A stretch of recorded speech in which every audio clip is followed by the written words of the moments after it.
Welcome, friends, to another quiet journey through the blocky world of Minecraft. Tonight, we will wander into the overlooked corners and forgotten details, exploring 100 obscure facts that most players have never noticed. These are not the grand stories of dragons or epic battles, but the small curiosities tucked quietly into the game: strange mechanics, hidden blocks, old glitches, and mysteries that hum softly beneath the surface. This collection is not meant to rush you, but to carry you gently, fact by fact, into a slower rhythm, like walking through a world at dusk. Let the words flow over you the way water trickles through caves, calm and unhurried. And as always, if you enjoy these bedtime explorations, please consider subscribing to help this little channel grow. Tell me, too, where are you listening from tonight as you drift toward rest? As we settle into the beginning of this long and gentle journey, let us travel back to the earliest days of Minecraft, a time when the game was still new and full of small, hidden quirks.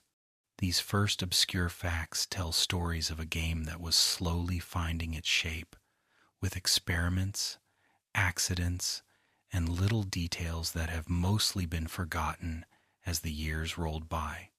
Listening to them now is like uncovering tiny fossils, traces of a world that once was, softened by time. One of the most curious quirks from those early days is that in the very first versions of Minecraft, the clouds actually moved from north to south. In today's game, clouds drift gently from east to west, a small detail that most of us hardly notice.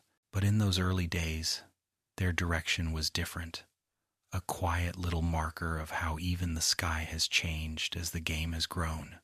Imagine looking up into those primitive skies, the blocky clouds rolling in a different rhythm, as if they belonged to a slightly different world. It is a detail almost lost to time, yet it reminds us that Minecraft is always shifting, even in the most subtle ways. Another small forgotten fact is that once upon a time, roses were the only flower in the game. Before the wide variety of poppies, tulips, daisies, and orchids we know now, there was simply the rose. Its texture was bright and simple, a little splash of red against the green grass. It is such a tiny thing, yet it meant that the world felt less decorated, more empty compared to today's gardens of color. When roses were replaced with poppies, it was a surprise for many players. But the old rose texture lives on in memories and in the quiet corners of old versions. In early days, wooden planks were also simpler. There were no birch, no spruce, no jungle or acacia woods. No matter what kind of log you gathered, it always made the same brown plank. Imagine a Minecraft where every house, every bridge, every boat was built from identical planks. It gave the world a kind of uniform look, and though variety was lacking, it made every build feel like it came from the same shared storybook world. Later, when wood variety was added, it changed everything, yet there is still a soft comfort in remembering when the planks were all the same. A stranger quirk lies in the way arrows used to work. In the earliest survival tests, arrows did not stick into the ground or into enemies the way they do now. Instead, they would simply vanish upon impact. It made the bow feel almost like a magical weapon, shooting fleeting sparks rather than real projectiles. Today, the satisfying thud of an arrow sticking into a block is something we take for granted, but once, the arrows simply disappeared into nothingness, as though the world was not yet ready to hold them. There was also a time when saplings never grew into trees on their own. When players first planted them, they were simply decorative, tiny green sticks that remained frozen in place forever. Only later was the mechanic added that allowed saplings to grow into trees with time and sunlight. This means that in the earliest builds, forests could not be replanted, and the world's supply of trees was fixed. Imagine the pressure of living in such a world, where every log you used was one less tree forever. The addition of tree growth was more than just a mechanic, it was a breath of life, turning saplings from symbols of endings into promises of renewal. Here is another obscure memory. In one of the earliest updates, there was no sneaking or crouching mechanic. Without the ability to sneak, building bridges over cliffs or across lava was far more dangerous, for one wrong step could send you tumbling into the void or the flames. The ability to crouch and cling to the edge of blocks was added later, changing how safely players could build. It is humbling to think of those first players inching their way across dangerous ledges without that gentle comfort of crouching, their builds balanced between courage and accident. Even sound was once different. For a short time, the game had no music at all, no soundscape to fill the quiet. The only noises were footsteps and the occasional thump of placing or breaking blocks. Imagine walking through an empty Minecraft world with no music, no gentle piano, no soft strings, just the sound of your footsteps on grass, dirt, or stone. For some, this silence was unsettling, but for others it felt peaceful, as though the world was waiting patiently for its soundtrack. When music was finally added, it transformed the game, but those earliest silences still echo faintly for those who remember. And in those first days, beds did not exist. Nighttime was something to be endured rather than skipped. Players either hid in shelters, waiting for the sun to rise, or faced the dangers of the dark directly. There was no way to curl up safely and pass the time. This made the world feel harsher, slower, and perhaps more dangerous. When beds were finally added, they brought with them a sense of safety and comfort, a way to rest.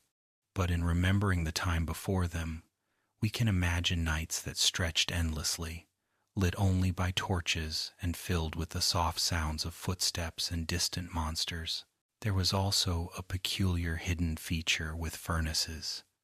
Before experience points were part of the game, smelting items did not give anything beyond the finished product. Yet, tucked quietly in the code, furnaces were ready to one day provide experience. It was a mechanic waiting to awaken, hidden in plain sight. When experience points finally arrived, players were surprised to see furnaces glowing with new purpose.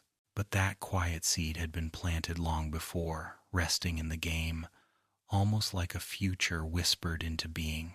And perhaps one of the strangest quirks of all was the early presence of a mob known as the Giant. This towering creature, essentially a massive version of the zombie, was in the code from very early on. Though it never spawned naturally in the world, it could be summoned by commands or modifications. Its existence felt like a ghost of a possibility, a creature that might have roamed the overworld but never truly belonged. The Giant is still in the game's files today, slumbering quietly, a reminder of how many experiments Minecraft has held within its code. These small facts from the earliest versions are gentle reminders that Minecraft has always been alive, always changing. Clouds drifting differently, roses blooming as the only flower, saplings that never grew, arrows vanishing, and silent nights without beds. All of these are pieces of a softer, simpler time in the game's history. They may seem tiny now, but they each carried weight for the players who lived through them. They are like fragments of dreams, little echoes from a younger Minecraft that has since grown into something vast and beautiful. And so, as we close this first part, we carry with us the memory of those early quirks, the vanished arrows, the endless nights, the silent skies. Let them drift in your thoughts like blocky clouds moving slowly north to south, gentle reminders that even the smallest details can hold a story. As we drift onward in our journey through obscure details of Minecraft, let us pause with the things that have quietly disappeared. These are features that once lived in the game but were later removed, tucked away into memory like old dreams. Some were accidents, some were experiments, and some were simply changed as the game grew. Yet all of them hold a kind of softness now, reminders of what once was. One of the strangest old features was the presence of gears. In very early builds of Minecraft, gears could actually be crafted. Their recipe used sticks, and the item looked like a simple wooden cog. Yet despite existing, gears had no true purpose. They did not power machines, nor did they connect anything. They simply existed, silent and unused, as though waiting for a mechanic that never came. In later updates, they were removed entirely, and now, when we remember them, it feels like recalling the ghost of a mechanic that might have reshaped the way we understood redstone and machines. Another feature that once existed but is now gone was the ability to craft chainmail armor from fire. In those early days, fire was actually an item that could be placed into the crafting grid. Using it, players could create chainmail, a strange and illogical recipe that made little sense, yet carried a kind of whimsical charm. Later, fire as an item was removed, and with it, the ability to craft chainmail this way vanished. Today, chainmail is rare, found only through trading or looting. But somewhere in the game's past, players once wore armor forged from the flames themselves. For a time, there was also a unique type of sponge. Long before the modern sponge that soaks up water, there was a simple sponge block that existed without any real use. It was bright yellow, with a texture like honeycomb. It did not absorb water, nor did it serve any mechanical purpose. It was simply there, a placeholder, perhaps waiting for a time when water mechanics would change. Eventually, the sponge was removed, only to be reintroduced years later with its true function. But for a while, it existed as an odd, purposeless block, quietly waiting in the creative inventory, like a puzzle piece with no place to fit. An even stranger relic from the past was the far lands. In the earliest versions of Minecraft, the world was not infinite in the way it is today. Instead, as players ventured tens of millions of blocks from spawn, the world generation began to break. Terrain would stretch and twist into impossible shapes, jagged cliffs rising from the void, fields of warped and broken geometry. This strange place became known as the Far Lands. They were not intended, but they became legendary. Later updates fixed world generation so that the Far Lands would no longer appear, but their memory lingers in the imagination of those who once traveled there. There was also a time when water behaved differently. In the earliest builds, water could spread endlessly, creating vast floods that would overrun everything. A single misplaced bucket could cover entire areas, flowing with no limit. It made building with water difficult and dangerous, for one mistake could wash away hours of work. Eventually, the mechanics were changed so water behaved more predictably, flowing a limited number of blocks before stopping. Yet the old floods remain in memory as a reminder of how wild and untamed the game once was. Torches, too, were once uncertain. In a very early test, torches could actually burn out after a period of time. Their flames would dim, and the torch would go dark, leaving players in shadow. To keep their homes lit, they would have to relight torches with flint and steel. This mechanic was eventually abandoned, as it made the game too difficult and tedious, but the thought of it still lingers. Imagine wandering into your old mine only to find your torches gone out, the tunnel swallowed once again by darkness. It would have made Minecraft a harsher, more survival-focused game, one that demanded constant attention. There was also a peculiar period when crying obsidian was part of the game. This block was given a unique texture, purple and glowing, streaked with tiers, and its intended purpose was to set spawn points before beds were introduced. It was never fully implemented, and eventually it was removed. For many years, it was little more than a memory, until, in 2020, Crying Obsidian was finally brought back into the game, though with a different use. Its return felt like a small circle closing, a forgotten dream finding its way back into the present. Once, boats were far more fragile. They could break into sticks at the slightest bump against land. Steering them was clumsy, almost like trying to row with invisible paddles. Crossing an ocean was a delicate task, as the smallest mistake could leave you stranded with nothing but scraps of wood. Boats today are sturdier, carrying multiple passengers and gliding smoothly across the water. Yet those early, fragile boats had their own charm. They made the ocean feel dangerous, mysterious, and far less forgiving. There was also a time when arrows could be picked up from dispensers. If a dispenser fired an arrow and missed, the arrow would fall to the ground, and players could collect it again. Later updates removed this feature, making dispenser arrows vanish after impact. It was a small change, but it altered how players built traps and defense systems.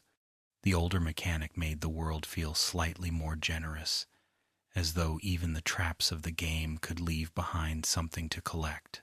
And perhaps one of the most fascinating lost features was the ability for golden apples to be crafted with blocks of gold rather than ingots. This recipe made them incredibly expensive, but also immensely powerful. These enchanted golden apples, or god apples as they came to be known, offered effects so strong they could turn the tide of battle. Later, the recipe was removed, and such apples could only be found in loot chests. But in those early days, players could make them with enough gold, transforming wealth into power with a single recipe. These strange old features remind us that Minecraft has always been in motion, changing and refining itself over time. Gears that led nowhere, roses that became poppies, sponges without purpose, boats that shattered on shorelines, torches that once threatened to go out. Each is a fragment of the game's early dreams. They may be gone now, but they live on in memory, in stories, and in the soft imagination of players who recall when the world was rougher, stranger, and full of half-formed ideas. And as we let these old features drift through our thoughts, they become like echoes of forgotten landscapes, the far lands stretching out into impossible distance, the faint glow of crying obsidian, the fragility of boats on wide oceans, gentle reminders that the game, like the players themselves, has grown, shed its old skin, and become something new. Mobs in Minecraft feel so familiar now: cows wandering the fields, skeletons lurking in the dark, zombies groaning softly under the moonlight. Yet if we look back to earlier times, we find that many of these creatures once behaved in strange and unexpected ways. Some of these oddities were bugs, others were experiments, and some simply faded away as the game evolved. They are like shadows of a forgotten menagerie, drifting softly in memory. One curious fact is that in very early versions, creepers actually made no sound at all before they exploded. There was no hiss, no warning, only silence followed by destruction. Imagine building peacefully, unaware that danger was close, until suddenly the explosion shattered everything. It was only later that the now famous hiss was added, giving players just a second to recognize the threat. Today, the sound of a creeper is iconic, enough to send chills even in dreams. But once, the silence made them even more frightening. There was also a time when skeletons could drop bows that were completely unenchanted. In the earliest days, such a drop was seen as rare and exciting, since bows were not always easy to craft. Later updates allowed skeletons to drop enchanted bows, sometimes with odd or unexpected enchantments. Over time, the loot shifted, but those first plain bows felt like small treasures, simple gifts from creatures of the night. Another forgotten quirk lies with pigs. In the early game, saddles could be used to ride pigs, but players had no control over their direction. Instead, the pig wandered freely, carrying the rider wherever it pleased. It was a strange, almost whimsical mechanic, more comedy than utility. Control only came much later with the introduction of the carrot on a stick. Before that, pig riding was like drifting on a living raft, carried wherever the animal wished to go. Chickens once had a peculiar role too. Long before eggs had many uses, chickens were mostly raised for feathers. Feathers were essential for crafting arrows, so chickens were more valuable for their feathers than for their food. The idea of a chicken farm was not for meals, but for the quiet supply of fletching material. Today, arrows are easier to obtain in other ways, but once, every feather mattered. There was also a time when wolves behaved differently. In the first versions after they were added, wolves could be harmed by the player accidentally hitting them with arrows. This would anger them and turn them hostile against their owner. Imagine carefully training a wolf companion only for a stray arrow to ruin the friendship. Later updates fixed this, making wolves more forgiving. But once, loyalty could be broken by a mistake, a reminder of how fragile companionship once felt in the blocky wilderness. Another obscure detail: villagers once had no professions at all. They wandered their villages aimlessly, wearing only brown robes, without trading systems or jobs. They were quiet, almost ghostly figures, existing more as ambiance than as interactive characters. Later, professions were added, giving them farmers, librarians, clerics, and more. But those early villagers felt like strange watchers, silent witnesses to the player's building. They made the world feel lived in, yet oddly empty at the same time. Spiders, too, once had quirks. At first, they did not climb walls the way they do today. Instead, they behaved more like other mobs, stuck on the ground. When their climbing was introduced, it startled many players, as walls that once kept spiders out suddenly became meaningless. But before that, spiders were simpler, less threatening, just large, blocky creatures that could be avoided with fences and walls. Their transformation into wall climbers added a new layer of danger, but their older selves were more predictable. Endermen also carried an odd behavior. For a time, they could pick up nearly any block in the game, including things like TNT, ores, and valuable blocks. This led to bizarre scenes of Endermen wandering the landscape with treasures in hand, moving diamonds or rare blocks as if casually rearranging the world. Later, their abilities were restricted to more basic blocks like dirt or sand. But in those early days, Endermen could alter the world in chaotic and sometimes humorous ways, like quiet tricksters playing pranks in the night.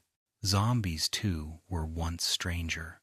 In very old builds, they dropped feathers upon death. It seems strange now, but back then, feathers were not tied to chickens but to zombies, as if their rotting forms carried scraps of wings. This odd connection was eventually removed, with chickens taking on their rightful role as feather providers. Still, the memory lingers of a time when zombies were strange, feathery creatures in their loot tables. Cows once looked different as well.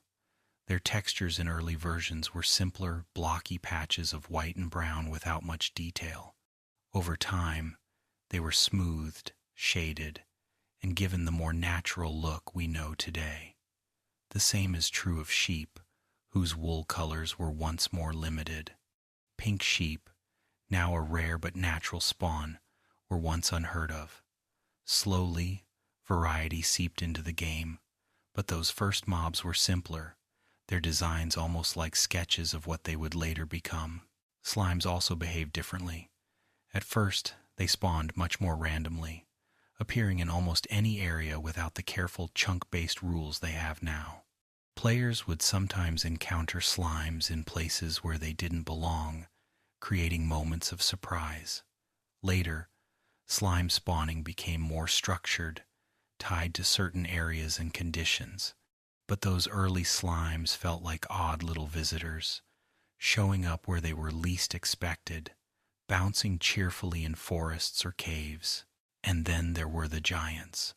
Though never fully implemented, they lingered in the code as oversized zombies. They had no special behavior, but their sheer size made them fascinating. Players could summon them with commands, and for a time, there were whispers that perhaps they would become a true mob, but they never did.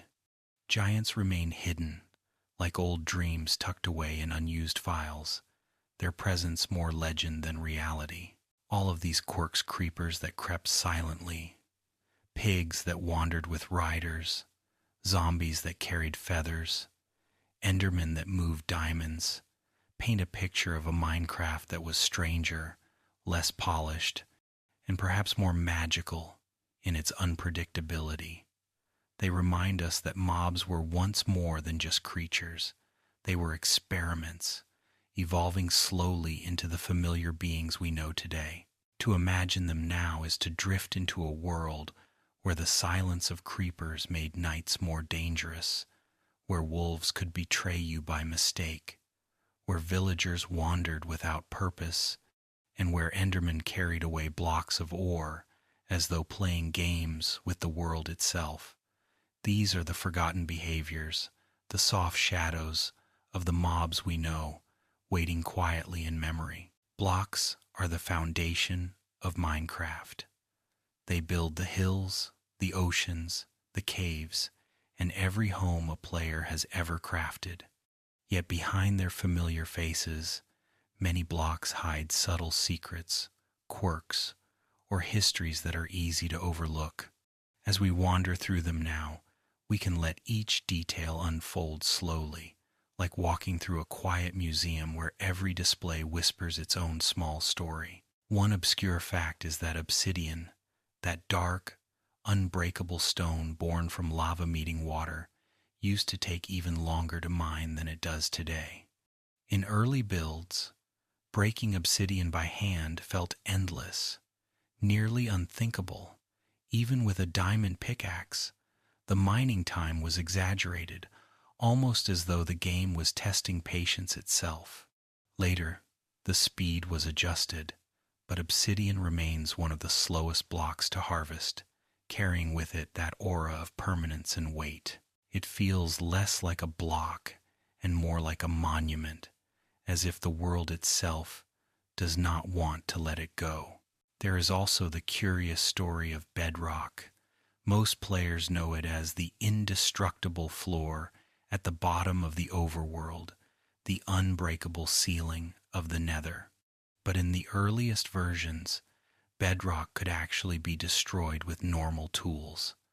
This meant that players could accidentally dig straight into the void below, falling endlessly into black nothingness. Later, it was made indestructible, a permanent frame that gave the world its boundaries. Yet once, even the foundation of the world was fragile, reminding us how experimental those first worlds truly were. Glass has its own hidden oddity.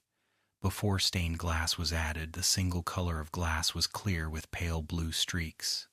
Players often stacked glass blocks together, and the streaks created a repeating, shimmering pattern. It gave early builds a kind of strange beauty, like stacked ice. When stained glass arrived, the palette expanded into a rainbow of windows, but some still remember the way old glass shimmered, as if every pane was breathing softly with light. Another little-known quirk lies with snow layers. For a long time, they could not be stacked individually to create varying depths. A snowy field was only ever one block thick, no matter how much snow seemed to fall. Later, the ability to pile snow layers gave landscapes a softer, more natural look. It made wintry scenes feel alive, as though snow truly blanketed the world in different shapes. Before that, snowy lands were simpler, more like a painting where every brushstroke was the same. Clay blocks also carry their own quiet history. Once, clay was one of the rarest resources in the game, spawning only in small patches along riverbanks. Finding it felt almost like finding treasure, since bricks and brick blocks were difficult to produce. Over time, clay became more abundant, and with the addition of terracotta and glazed variants, it grew into one of the most decorative resources. But those early days remind us of when a handful of clay was precious, a small prize earned through exploration of quiet riverbeds. Pumpkins, now common in villages and farms, were once extremely rare. In early versions, they spawned only in specific patches, often far from spawn. To see a pumpkin sitting in a meadow was surprising, almost magical. They had few uses at the time, mostly as decoration or helmets to ward off endermen. Later, with farming and golems, pumpkins gained importance, but once they were like hidden treasures, simple orange beacons in the green. Sand, too, holds secrets. Before gravity-affected blocks were fully understood, sand and gravel were some of the only blocks that could fall. Players discovered they could use this to trap mobs, build clever contraptions, or create collapsing structures. In fact, there was once a strange glitch where sand could be made to float midair if updated in certain ways.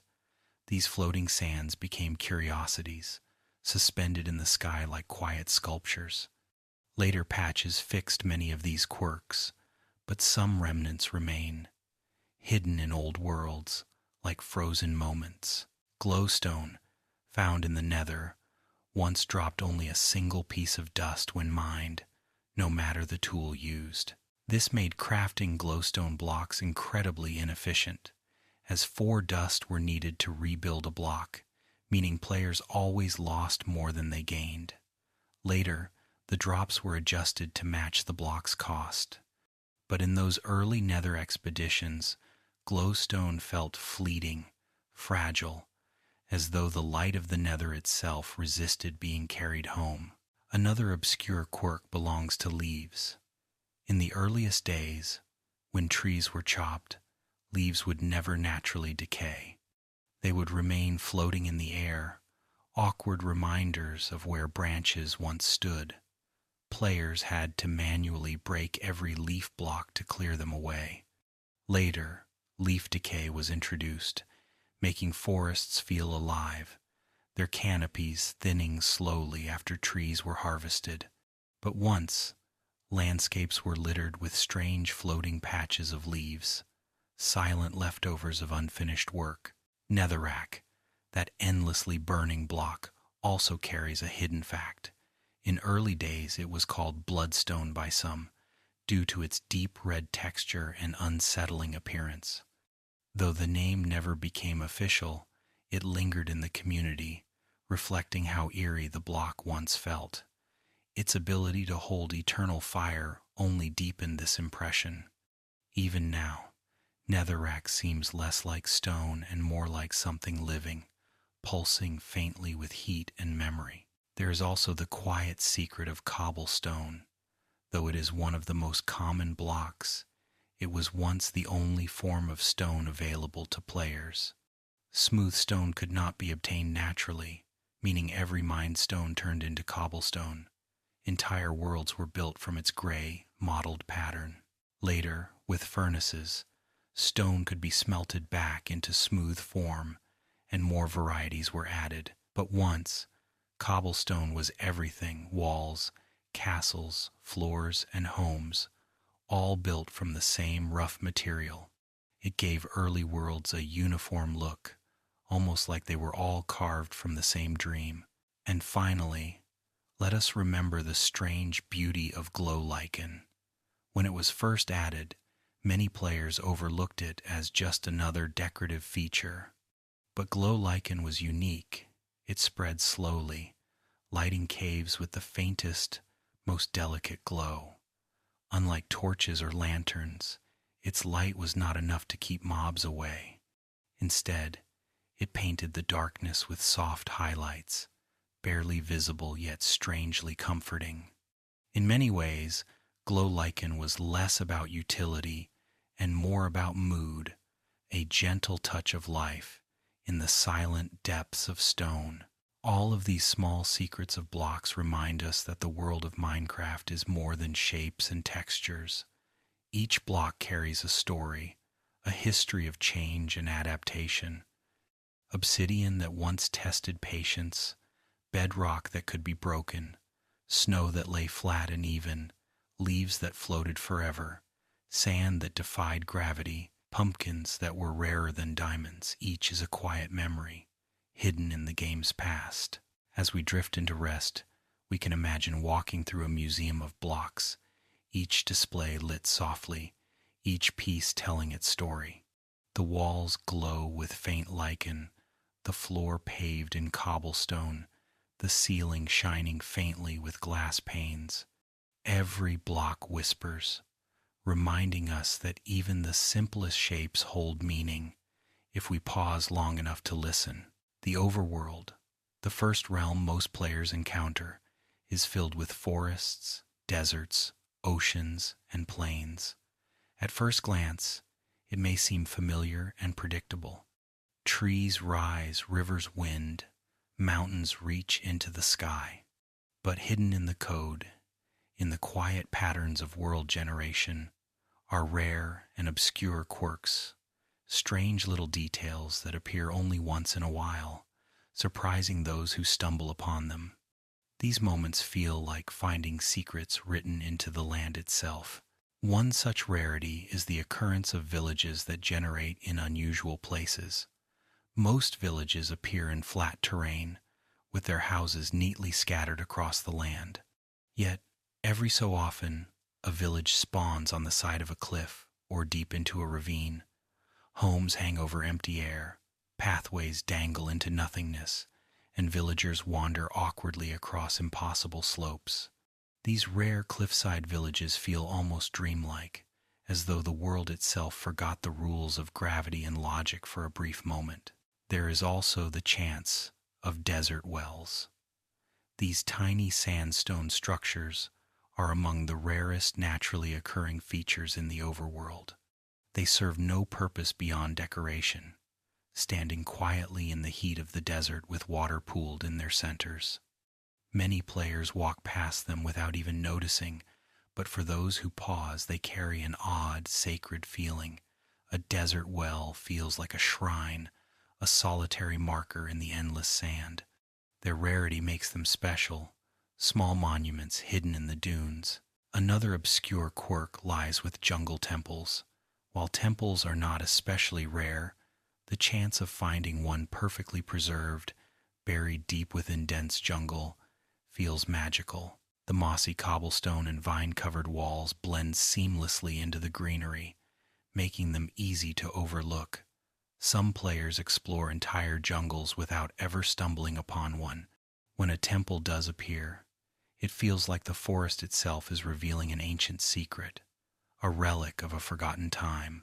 There is also the curious case of exposed dungeons. Normally, dungeons are hidden underground, small rooms of mossy cobblestone with a spawner at their heart. But sometimes, world generation pushes them into the open, creating structures that break through the surface. A dungeon exposed in a hillside or floating above a ravine feels strange and out of place, as though the world accidentally revealed one of its hidden chambers. These moments remind players that beneath every hill lies a network of secrets, waiting to emerge. Rarely, players may stumble upon double or even triple villages, where 2 or 3 settlements generate close together, their borders overlapping. In these places, houses intermingle, pathways twist into knots, and villagers wander from one settlement to another as though part of a larger community. These cluster villages feel alive, like bustling towns compared to solitary villages. They are not common, but when they appear, they transform the landscape into something larger than the sum of its parts. Ocean monuments also hold their own quirks. While usually found deep beneath the waves, sometimes they generate unusually close to the shore. On rare occasions, an entire ocean monument will rise partially above the surface, its prismarine towers breaking into the sunlight. This half-submerged site is breathtaking, a structure meant for the deep sea suddenly exposed to the open air. It feels like a glimpse into another world, a secret pulled slightly too far into view. Strongholds, too, can surprise with their placement. Most lie far beneath the surface, hidden in stone and darkness. But some strongholds generate unusually shallow, even breaking into caves or ravines. In extraordinary cases, a stronghold's library or staircase is exposed, waiting to be discovered without digging. To stumble upon a stronghold without searching for an Eye of Ender feels almost like a gift, as though the world itself has chosen to share its secrets early. Igloos are another curious rarity. Found in snowy biomes, they sometimes contain hidden basements, accessible beneath a trapdoor under the carpet. Not every igloo has one, making the discovery special. Inside the basement is a tiny laboratory of sorts, a brewing stand, a caged villager, and a caged zombie villager. It feels like a story waiting to be told, a fragment of lore tucked away in the frozen world. Players who uncover this hidden chamber often wonder what tale it is meant to suggest, why it was placed there in the snow. One of the strangest quirks is the fossil structures hidden underground in deserts and swamps. These massive bone-like patterns, made of bone blocks, rarely appear, but carry with them a quiet mystery. They resemble the skeletons of massive creatures, though no such creatures exist in the game. Their presence implies a history that is never explained, a time when giants roamed the world. Discovering a fossil feels like uncovering history, a whisper of a story that has been lost to time. Another obscure feature is the chance of floating islands in the overworld. While floating landmasses are more common in the end, occasionally, world generation produces hovering chunks of terrain in regular biomes. These floating islands are often small, but they stand like silent sculptures in the sky. Some players build upon them, turning them into bases, while others leave them untouched as natural wonders. They are reminders that Minecraft's world is not bound to logic, but to possibility. Even ravines sometimes generate in peculiar ways. On occasion, ravines cut directly through villages, splitting homes in half, or they carve into the ocean floor, filling with water. These broken ravines feel chaotic, like scars across the land, yet they also create beauty, dramatic landscapes where waterfalls tumble into shadows, where bridges can be built across yawning gaps. Their rarity makes them memorable, striking features in otherwise familiar terrain. Rare biomes themselves can feel like quirks. The mushroom fields biome, with its mycelium ground and giant fungi, is among the rarest of all. Stumbling upon one is like entering a dream, a landscape unlike any other in the game. The fact that hostile mobs do not spawn there only deepens the sense of peace, as though the mushroom fields are a sanctuary hidden in the chaos of the world. They remind us that rarity often brings calm, that the rarest places are also the most tranquil. Finally, there is the quiet oddity of pink sheep. While mobs are not structures, the chance of encountering a naturally spawning pink sheep is about 1 in hundreds. Seeing one feels like spotting a legend, a rare spark of color in the green of the overworld. Many players pass entire worlds without ever seeing one. When a pink sheep does appear, it feels almost magical, as though the game has shared a small blessing. a bright moment in the soft pastures. All of these generation quirks, desert wells, fossils, igloos with hidden basements, villages clinging to cliffs, monuments rising from the ocean, and pink sheep grazing on quiet hillsides are reminders of how much variety lies within the overworld. Even in a game made of patterns, randomness creates beauty, creating stories that feel unique to each world. As we drift deeper into this journey, we can imagine walking through one of these strange landscapes. A village stretches over a ravine, torches flickering in the shadows. A desert well glimmers in the moonlight, and far above, a floating island hangs quietly, a piece of earth suspended in the sky. These rare quirks are the whispers of Minecraft's world, secrets left for the patient and the lucky to find. The Nether is often described as a hellish landscape, a world of fire and lava, of danger and unease. Yet beyond its blazing skies and hostile mobs, the Nether also carries small mysteries and obscure details that many players overlook. These details do not shout for attention. They sit quietly in the background, waiting to be noticed by those who linger long enough to listen. One little-known detail is that Nether portals, when generated naturally through glitches or rare occurrences, can sometimes be found already lit in certain world seeds. This means that in a handful of special cases, players could stumble upon a working gateway without ever needing flint and steel. Though incredibly rare, the idea of finding a pre-lit portal feels almost magical, as though someone else passed through long ago and left a door behind. Another obscure fact lies in the soundscape of the Nether. Among the ambient noises, the distant rumbles, the echoes, the faint howls, there are hidden sounds that resemble whispers and sighs. Many players report that these noises feel almost human, like someone exhaling or murmuring far away. These sounds were deliberately designed to be unsettling, to make the Nether feel alive and inhabited by forces unseen. When drifting through the crimson forests or basalt deltas, it is easy to imagine these sounds as remnants of something ancient, still lingering in the ash. Glowstone, one of the Nether's signature blocks, carries its own hidden history. When first introduced, it was originally called Lightstone by many in the community, and even Glow Dust before the name settled into Glowstone Dust. It once dropped so little material that crafting even a single block felt costly.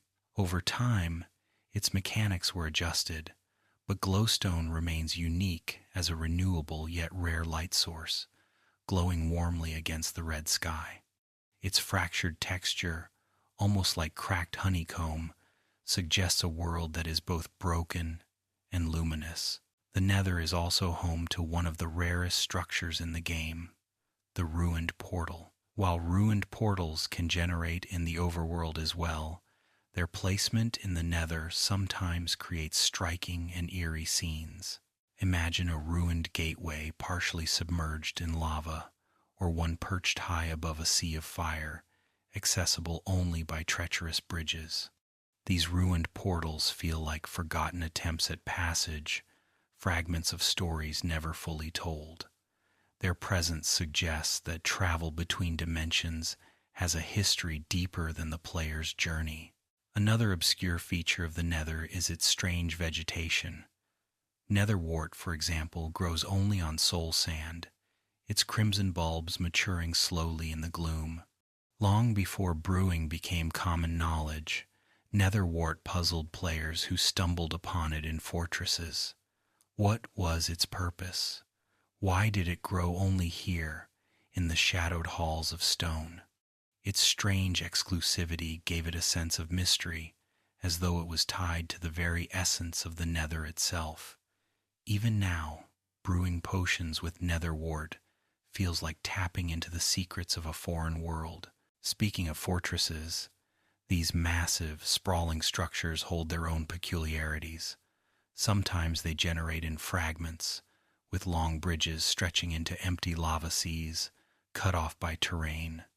Other times, they overlap with bastions in newer versions, creating haunting hybrids of two structures. The randomness of fortress generation makes each one unique, like half-forgotten castles rising out of smoke. Wandering their corridors, one can almost imagine that they were once thriving with life, though no such civilization is ever described. The Nether is also home to strange interactions with fire. Unlike in the overworld, where rain and water extinguish flames, fire in the Nether burns indefinitely unless snuffed out by hand. This eternal fire lends the realm its otherworldly quality, where even the natural laws of survival shift. Soul fire, introduced later, burns colder, its blue flame brighter and eerier than normal fire. It deals more damage to mobs, hinting that the soul-related energy of the Nether is stronger, sharper than simple flame. This subtle detail ties the Nether to a sense of punishment and permanence, as though the fire itself carries judgment. An overlooked detail lies in Piglin's fascination with gold. Players know they barter with gold ingots, but what is sometimes forgotten is how deeply gold defines their behavior. Piglins can be distracted by golden items dropped on the ground, temporarily ignoring the player. They will even admire golden armor pieces, holding them up as though enchanted by their shine. This suggests a cultural obsession within their society, as though gold itself is sacred to them. It transforms the Nether from a barren land into a place with its own economy and traditions. Hoglins, too, carry a strange truth. They are the only breedable hostile mob in the game. Though aggressive and dangerous, they can be bred with crimson fungi. This odd combination of hostility and domesticity makes Hoglins feel unique, as though they straddle the line between wild beasts and livestock. It also raises questions about the piglins who hunt them. Perhaps Hoglins were once domesticated more fully, forming part of piglin survival in the Crimson Forests. Another curious feature of the Nether is its lava lakes. Unlike in the overworld, where lava pools are shallow and finite, Nether lava oceans stretch vast and deep, covering much of the lower terrain. The consistency of this design reinforces the idea that the Nether is not simply another world, but a fundamental opposite to the overworld, where oceans of water are replaced with oceans of fire. This balance of opposites is subtle, but it makes the dimensions feel connected, like reflections of each other in a cosmic mirror. Even the Nether's biomes have their secrets. The warped forest, for instance, is the safest biome in the Nether, with few hostile mobs spawning there.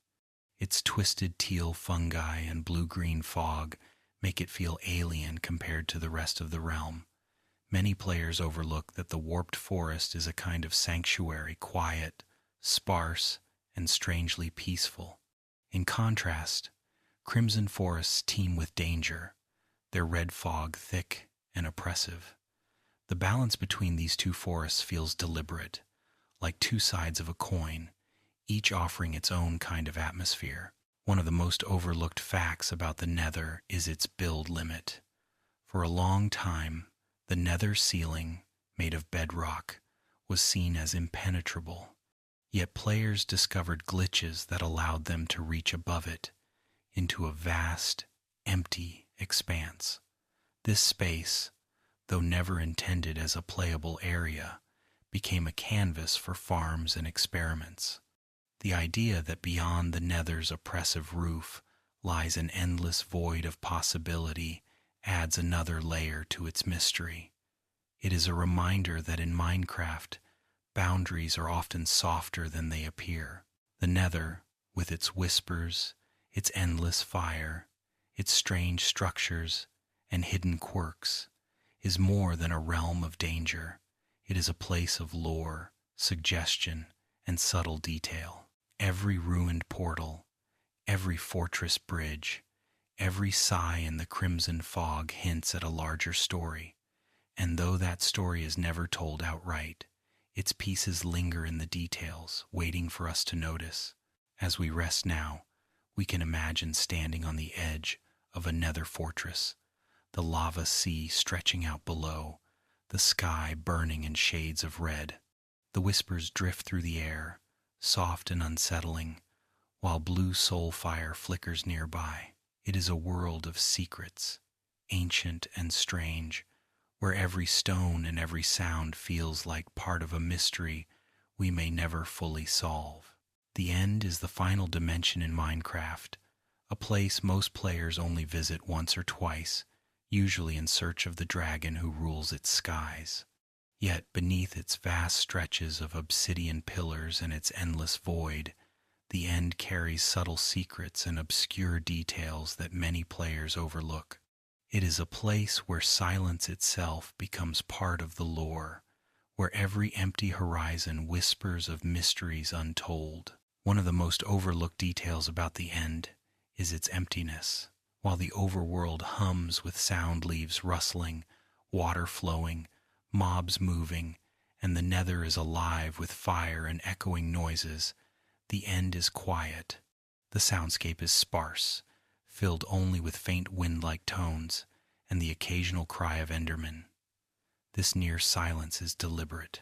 It creates a weighty atmosphere, where even small sounds like footsteps on endstone feel amplified.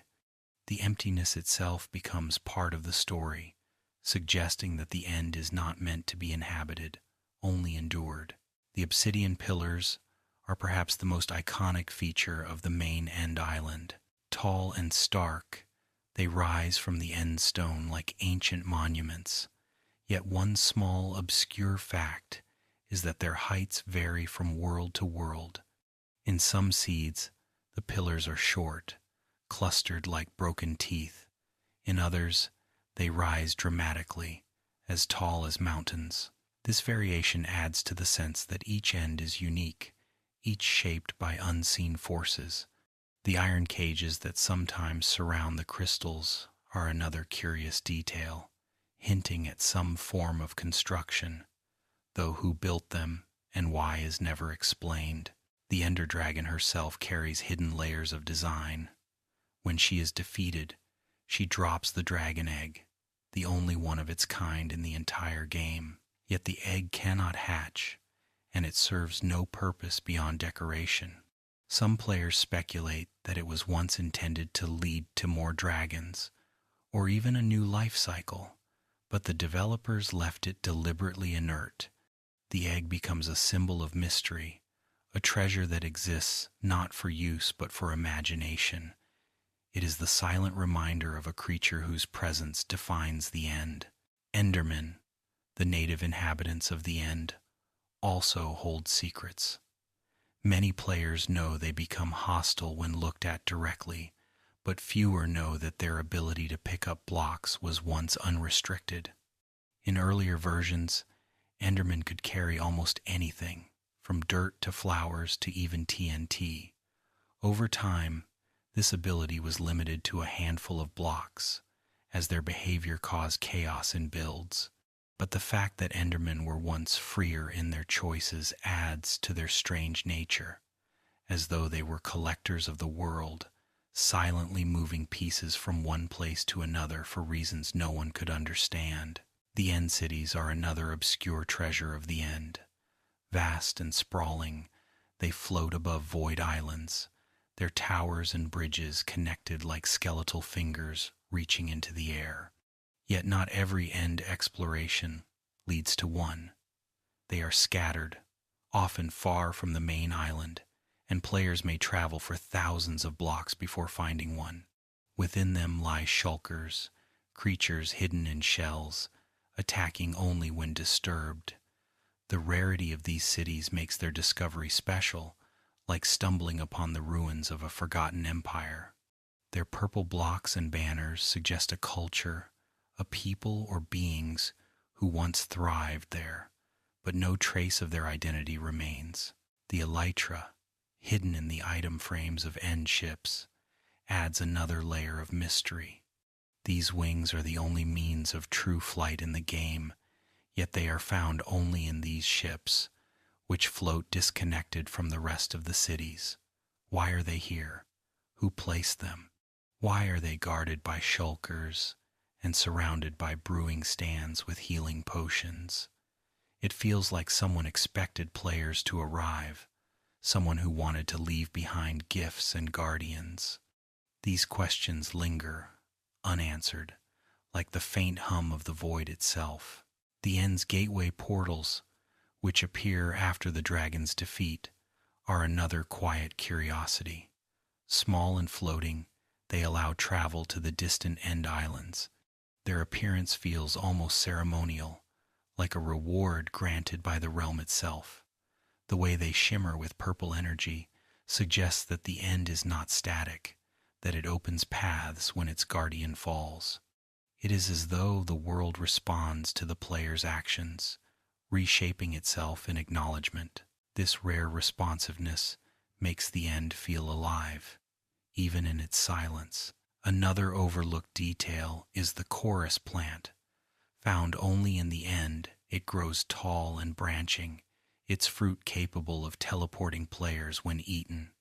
No other plant in the game behaves this way, hinting that it is tied to the strange energies of the void. The chorus flower at its tip can be replanted, allowing new towers to grow. It is both alien and functional, a reminder that life, even here, has adapted to the strangeness of the End. Eating its fruit feels like tasting the dimension itself, an echo of its teleporting, disorienting nature. There is also the strange detail of the End rods. Crafted from chorus fruit and blaze rods, they provide both decoration and light. Their soft glow and vertical design resemble candles or beacons. Placing them within builds gives structures an otherworldly, ceremonial feel. The fact that they combine materials from both the Nether and the End suggests a link between dimensions, a quiet tie between the realms. Perhaps they symbolize a union of fire and void, a blending of two extremes. Rarely, the End generates floating islands with peculiar shapes. Some look like broken chains of stone, others like hovering platforms. The randomness of their forms adds to the dimension's mystery, as though the void itself has sculpted fragments of land according to rules no one can understand. Players sometimes build upon them, creating bases suspended in silence, while others leave them untouched, honoring their strange natural beauty. One of the quietest mysteries lies in the End's very void. Unlike falling into the overworld's caves or the Nether's lava seas, falling from the End leads to nothingness, to an infinite drop. The void erases everything, offering no chance of recovery. This ultimate boundary feels symbolic, as though the End represents the edge of existence itself. The silence of the fall, the inevitability of the outcome, gives the void a solemn weight. It is not just a hazard but a reminder that all journeys have an end. The End's subtle details, from the variation of its obsidian towers to the teleporting fruit, from the inert dragon egg to the silent cities, form a picture of a world filled with mystery. It is a place that resists explanation, a realm that offers treasures but few answers. For many players, the End is visited only once, defeated and left behind. Yet for those who linger, its quiet secrets continue to hum, like faint echoes across a vast, empty space.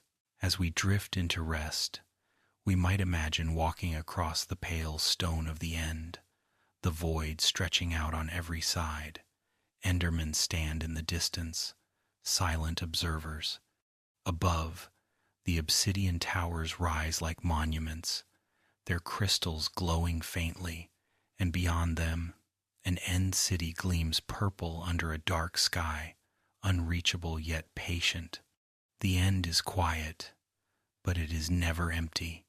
It waits, timeless and vast, for those willing to listen to its silence.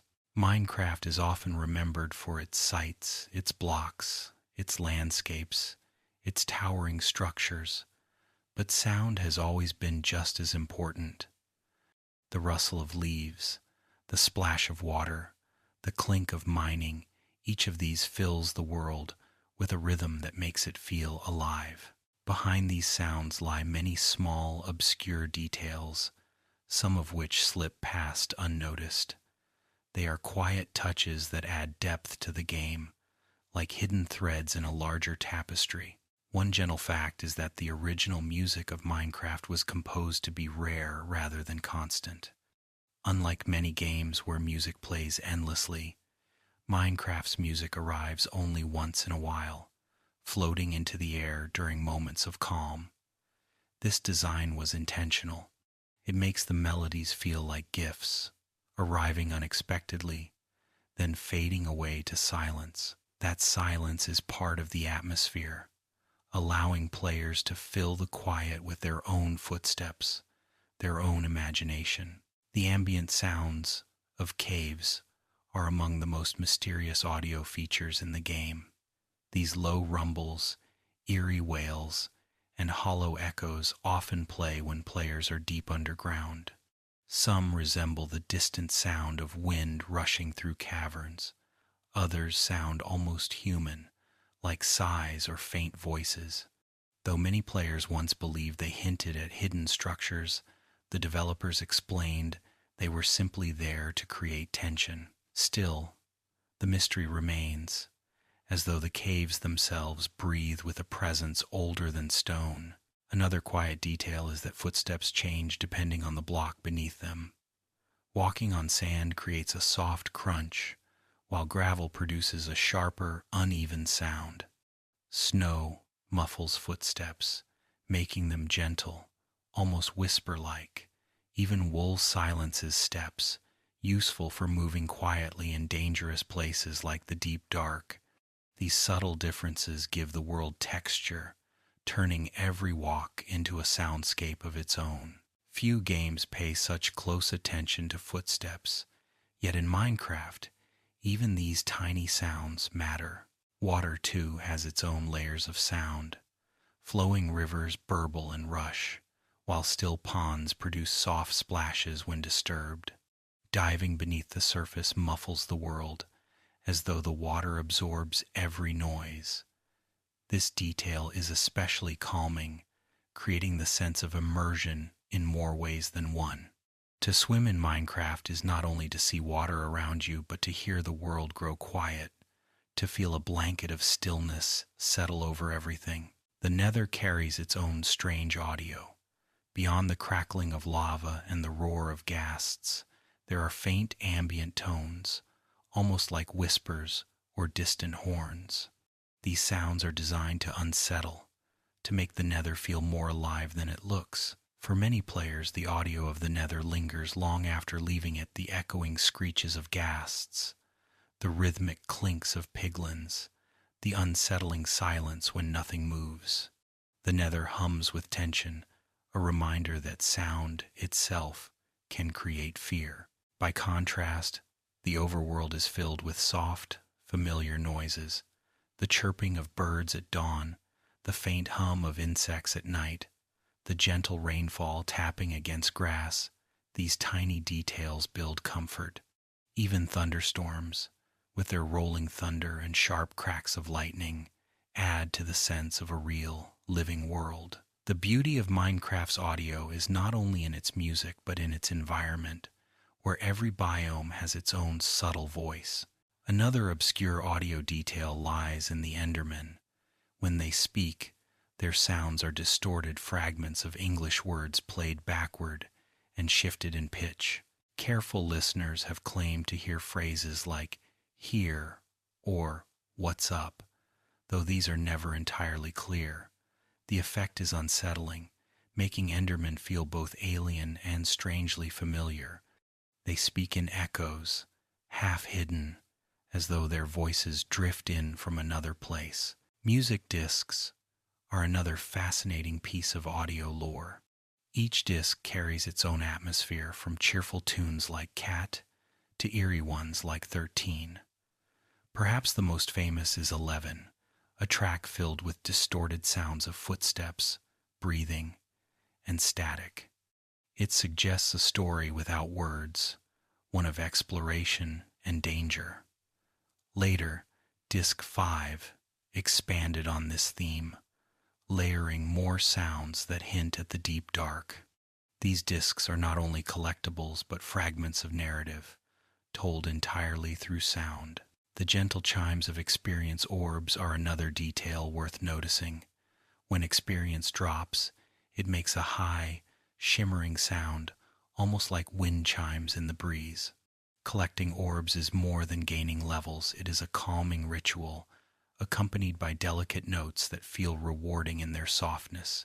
The sound has become iconic, a small piece of music that players associate with progress and success. Even villagers, often thought of as simple with their A-term noises, carry depth in their audio design. Each profession has slightly different tones, and their pitches vary. Some villagers sound older, others younger, their voices suggesting a community of unique individuals rather than identical characters. This detail is easy to overlook in the midst of trading, but when listened to closely, it adds life and personality to their villages. An unusual quirk lies in the sounds of minecarts. As they roll along rails, they produce clattering noises that grow louder with speed. This sound is not only atmospheric but also functional, letting players know how fast they are moving. Boats, too, create their own rhythms, with water splashing as they cut across oceans. These travel sounds make exploration immersive, turning simple journeys into experiences that feel grounded in the world. Few notice the quiet hum of redstone. Activating redstone circuits creates faint clicking and buzzing noises. Pistons slam with heavy thuds, dispensers click sharply, and note blocks chime when struck.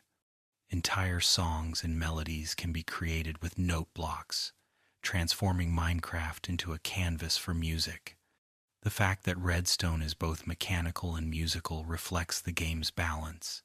It is a world of survival and art, of logic and creativity. Perhaps one of the softest audio details is the sound of wool. Walking across wool is nearly silent, a detail designed for stealth mechanics in the deep dark but present long before. It gives bases and homes a sense of comfort, like laying carpets across cold stone floors. In many ways, wool's silence is one of the most restful sounds in Minecraft, or rather, the absence of sound, a gentle hush that feels safe. All of these details, cave whispers, villager voices, music discs, footsteps, and silence itself create an audio world as rich as its visual one. Minecraft is not just blocks and shapes, it is tones and echoes, quiet moments and loud ones, each chosen with care. The game hums softly in the background of our imaginations, filling us with comfort or unease depending on where we are. As we drift toward rest, we can imagine sitting in a forest at dusk. Crickets chirp faintly, water flows nearby, and a soft melody begins to play in the distance. Then silence settles again, the world breathing slowly around us. These are the sounds of Minecraft, gentle companions in a blocky world, and reminders that sometimes the quietest details are the most powerful of all. Minecraft is filled with items, from the simplest blocks of dirt to the rarest treasures found in the deepest reaches of the world. Some are familiar, everyday companions, tools, food, and armor that every player knows well. Yet scattered among them are items with strange properties, hidden mechanics, and obscure details that often go unnoticed. These are the quiet curiosities of the game, objects that tell stories through their rarity, their strangeness, or the way they interact with the world. One of the most unusual items is the dragon egg. Dropped after the Ender Dragon's defeat, it is the only one of its kind, Touching it causes it to teleport a short distance away, making it difficult to collect without using specific tricks. Despite its rarity, the egg has no use beyond decoration. It cannot hatch into another dragon, nor can it be crafted into anything new. Some see it as symbolic, a trophy of the player's victory, proof of survival against the greatest challenge. Others view it as a fragment of unfinished lore, a hint at a future that never arrived. Either way, the dragon egg is one of the most mysterious items in the game. Another peculiar object is the recovery compass, crafted using echo shards found only in ancient cities. Unlike a normal compass, which points to the world's spawn, the recovery compass points to the location where the player last died. This mechanic is rare in games, linking the tool not to geography, but to memory. The recovery compass becomes a marker of loss, a guide back to danger or failure, reminding players that even mistakes leave traces. Its design makes it less of a navigational tool and more of a symbolic one, tethered to the personal history of the player. The enchanted golden apple, sometimes called the God Apple, is another item shrouded in mystery. Unlike ordinary golden apples, these cannot be crafted. They can only be found in chests scattered throughout structures such as dungeons, bastions, and mine shafts. Their rarity makes them precious, and their power granting multiple buffs at once makes them life-saving in dire situations. Long ago, enchanted golden apples could be crafted with gold blocks, but this was removed, leaving them as treasures meant to be discovered rather than created. They feel like gifts from the world itself, rare blessings hidden in the shadows. Another item worth noting is the music disc 11. Unlike most music discs that contain melodies, 11 is broken, filled with distorted sounds of footsteps, coughing, and static.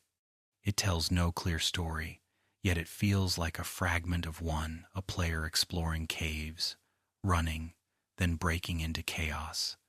Its existence as an item feels unusual, like a secret message tucked into the game. Players have speculated endlessly about its meaning, but perhaps it was meant to remain incomplete, a riddle in sound that invites imagination. Banner patterns are another quiet curiosity. While banners can be decorated freely with dyes, certain patterns can only be applied using rare items such as the enchanted golden apple or the creeper head. These special patterns give banners a sense of prestige, turning them into symbols of rare encounters. A banner marked with a creeper face or a skull becomes more than decoration, it becomes a story, proof that the player faced danger and claimed a trophy from it. The carved pumpkin is another unusual item. When worn on the head, it prevents Endermen from becoming hostile when looked at. Yet its vision is restricted, with the carved face obscuring much of the player's screen. This trade-off makes it impractical for combat but fascinating for lore.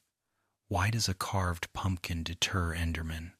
What do they see in its hollow face? The answer is never given, leaving the pumpkin as a strange mask that both protects and blinds, a curious tool for survival. Totems of undying, dropped only by evokers in woodland mansions and raids, are among the rarest functional items in the game. When held, they prevent death once, restoring health and granting brief resistance. This mechanic feels magical compared to the grounded logic of most tools. A totem is not crafted, nor does it break like armor. It acts like a charm, a protective talisman infused with life. In many ways, it feels like an intrusion of myth into the game, an item tied not to survival logic but to the idea of miracles. Name tags also carry unusual mechanics. Unlike most items, name tags cannot be crafted. They must be found in chests or obtained through fishing or trading. When used, they prevent mobs from despawning, giving permanence to creatures that would otherwise vanish. This mechanic makes name tags quietly powerful, allowing players to create bonds with animals or mobs, preserving them in a way that defies the world's normal rules. A simple name, applied with an anvil, becomes a spell of memory and connection. Another overlooked item is the suspicious stew. This food can be crafted with any flour, and depending on the flour used, it grants different status effects when eaten. Some effects are useful, like night vision or fire resistance. Others are strange, like blindness or poison. The randomness of its results makes it both playful and risky. Suspicious stew feels like a potion disguised as food, a small experiment in combining nature and alchemy. Its obscurity makes it one of the more whimsical items in Minecraft. There are also unusual mechanics tied to mundane items. For example, compasses and clocks do not work properly in the Nether or the End. Instead, they spin wildly, as though confused by the strange dimensions. This small detail reinforces the idea that these realms are unnatural, places where ordinary rules do not apply. Even simple tools are bewildered there, reminding players that they are far from home. Another odd mechanic is that the bucket is one of the most versatile tools in the game. Beyond carrying water, lava, and fish, it can pick up powdered snow, milk cows, and rescue axolotls. The bucket seems almost magical in its simplicity, able to hold substances and creatures far larger than itself. It becomes a symbol of Minecraft's logic, simple but flexible enough to solve countless problems. Books, too, carry quiet significance. Written books allow players to record their own stories, journals, or instructions. Unlike most items, these books are personal, filled with words chosen by the player. In multiplayer worlds, they become artifacts, fragments of memory left behind by others. Their quiet presence turns Minecraft from a game of blocks into a place of expression, where words can be stored alongside structures. All of these unusual items and hidden mechanics remind us that Minecraft is more than survival. It is a game of curiosities, of objects that resist simple explanation, a dragon egg that never hatches, a compass that points to your death, a totem that prevents mortality, a stew that changes with flowers. Each is a fragment of mystery, a reminder that not every corner of the game is meant to be understood. As we drift toward rest, we might imagine laying out these items on a table, a carved pumpkin glowing faintly, a music disc humming with static, a golden apple gleaming in the dark. Each one tells a story. Each one hums with quiet significance, and together they remind us that the world of Minecraft is not only made of stone and wood, but of mystery and wonder, hidden in the smallest details. Minecraft, though vast and mysterious, has always carried a playful side. Hidden among its serious structures and survival mechanics are small Easter eggs, jokes left behind by the developers, and curious touches that reveal a sense of humor. These details are easy to miss, yet they bring warmth to the game. Reminders that behind every block and mob are people who once smiled as they tucked away a surprise. One of the most famous Easter eggs is the Jeb name tag trick. When a sheep is renamed with this tag, its wool cycles through all the colors of the rainbow, shifting continuously in a soft, mesmerizing loop. The sheep never drops rainbow wool, only the color it was originally dyed, but the effect is purely visual. It feels whimsical, as though the developers wanted to leave a rainbow in the world, a gentle burst of color for those curious enough to discover it. Another playful secret lies in the dinner bone and grum name tags. When applied to any mob, they cause the creature to appear upside down. This works on everything from villagers to creepers to wolves. The mechanic is purely aesthetic, with no effect on gameplay. Seeing an upside-down cow grazing or an inverted Enderman wandering silently through the night can be disorienting and funny at the same time. It is a reminder that even in a world of survival and danger, humor has a place. The Toast Easter egg is more sentimental. When a rabbit is named Toast, its fur changes to a unique black and white pattern not otherwise available in the game. This was added as a tribute to a real rabbit, beloved by a player's girlfriend but tragically lost. The developers immortalized the rabbit by placing its likeness into the game, ensuring that Toast would live forever in Minecraft. It is a quiet, heartfelt joke, not meant to make players laugh, but to preserve memory through pixels. Splash texts, those yellow phrases that appear on the title screen, are another source of hidden humor. Thousands of them exist, cycling randomly whenever the game is launched. Some are silly references like "as seen on TV" or "almost never serious." Others are topical, marking special dates or events. A handful are strange in-jokes, known only to the developers. One splash simply says, well, this is awkward."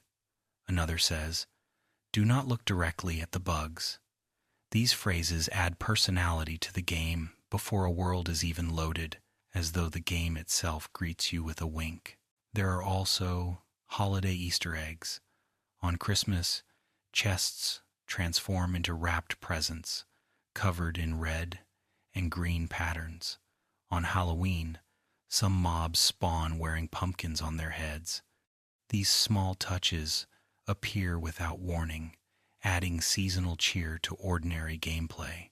Logging in to find a chest turned into a gift feels like a surprise party thrown by the game itself, a reminder that time and celebration exist even in a blocky world. Endermen have their own obscure audio Easter egg. Their distorted sounds, when reversed and slowed down, reveal fragments of English words. Listeners have claimed to hear phrases like, "Hi, what's up?" and "This is a test." Though not meant as lore, these hidden words feel like eerie whispers, half-serious jokes embedded into the alien sounds. It blurs the line between humor and mystery, making Enderman feel both playful and unsettling at the same time. Another joke lies with parrots. When fed cookies, parrots die instantly. This grim detail is actually a reference to real life, as chocolate is toxic to parrots. While it may seem dark, the mechanic is both educational and humorous in its oddity. Players who try to treat their parrots with cookies quickly learn the consequences, a subtle lesson wrapped in a joke. The debug stick is another unusual item that feels like a hidden developer joke. Accessible only through commands, it allows players to change block states in ways not possible in normal play, flipping doors, rotating logs, or adjusting stair shapes. While practical for map makers, its existence feels playful, as though players are being given a glimpse of the developer's own tools. Holding it feels like being handed a backstage pass, a reminder that the world is built from lines of code, but shaped by imagination. Another Easter egg can be found in the Nether. Naming a Vindicator Johnny causes it to become hostile toward nearly all mobs, attacking anything in sight. This is a reference to the horror film The Shining, where the character Jack Torrance shouts, "Here's Johnny." It is a darkly humorous nod tucked into a hostile mob, another small moment of pop culture hidden in the depths of Minecraft. Then there are the splash potions with odd names such as Uncraftable Potion. These items cannot normally be brewed, yet they exist in the game's files. While unused, their presence feels like a quiet joke, a reminder of the game's experimental history. Similarly, strange blocks, like the block of barrier or structure void, exist only for map makers, yet their invisible presence is part of the game's personality secrets kept just out of reach. Even the achievements and advancements sometimes carry humor. The lie advancement, for example, references the game Portal, unlocked by baking a cake. Taste of your own medicine rewards players for harming a witch with a potion. These small nods connect Minecraft to a wider world of games and culture, hidden in plain sight. Another obscure joke can be seen when a player dies from a cactus. The death message says, "was pricked to death," a phrase that feels both lighthearted and strangely gentle. Lava deaths, falling deaths, and even lightning deaths all have their own phrasing, adding personality to the inevitable mishaps of survival. These messages are small Easter eggs in themselves, adding humor to failure. Finally, there is the most mysterious Easter egg of all the far lands. Once, when players traveled far enough into a world, the terrain would begin to break apart, creating jagged, chaotic landscapes. Though removed long ago, the far lands remain a legend, a hidden joke created accidentally by world generation limits. For many, they felt like Minecraft's own myth, a strange reminder that even in code, worlds can unravel at the edges. All of these Easter eggs, rainbow sheep, upside-down mobs, seasonal chests, splash texts, parrots who cannot eat cookies reveal the game's playful heart. They are small reminders that not everything needs to be explained, that sometimes a world can smile at you through little details. As we drift now, we might imagine a field where sheep shimmer in rainbows, a rabbit named Toast hops quietly, and a cow grazes upside down, all beneath a sky that hums with silly splash texts.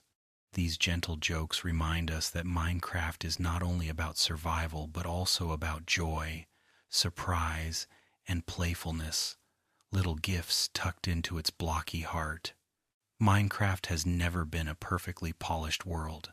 In fact, part of its charm lies in its imperfections, the odd bugs, the accidental glitches, and the strange behaviors that players stumbled upon over the years. Many of these quirks were later patched away, but they live on in memory, forming their own quiet lore. They are like ghosts in the code, reminders that even a blocky universe is built from fragile pieces. One of the most famous glitches was the duplication bug. Over the years, countless versions of duplication have appeared, allowing players to copy items endlessly. Some involved pistons, others involved rails, and still others required dropping items at precise moments. These exploits spread quickly among players, whispered like secret recipes for infinite riches. For many, duplication was less about breaking the game and more about delight, a trick that revealed how strange and flexible Minecraft systems could be. Another glitch once allowed boats to climb waterfalls. Before boats were reworked, they could ride upward currents with ease, making them strange, floating elevators. Entire water towers were built with this in mind, allowing players to ascend quickly to the heights of their bases. It was not realistic, but it was enchanting boats that defied gravity, gliding gently skyward as if water itself wanted to carry them home. The X-ray glitch was another well-loved accident. By placing pistons, slabs, or even composter blocks in the right way, players could slip their camera into the world's edges. Suddenly, the caves below became visible, as though the ground were transparent glass. Entire mines were mapped this way, turning glitches into tools of exploration. Though fixed in many updates, the memory of slipping into the Earth's hidden skeleton remains one of the most quietly magical parts of the game's history. Older players may also remember the chunk errors. These were moments when the world failed to load properly, and giant squares of land appeared misplaced. Sometimes a snowy biome would sit directly beside a desert, cut off sharply with no transition. Other times, Chunks of land would hover above the void, islands broken from their roots. While frustrating for survival, these errors created surreal, dreamlike landscapes.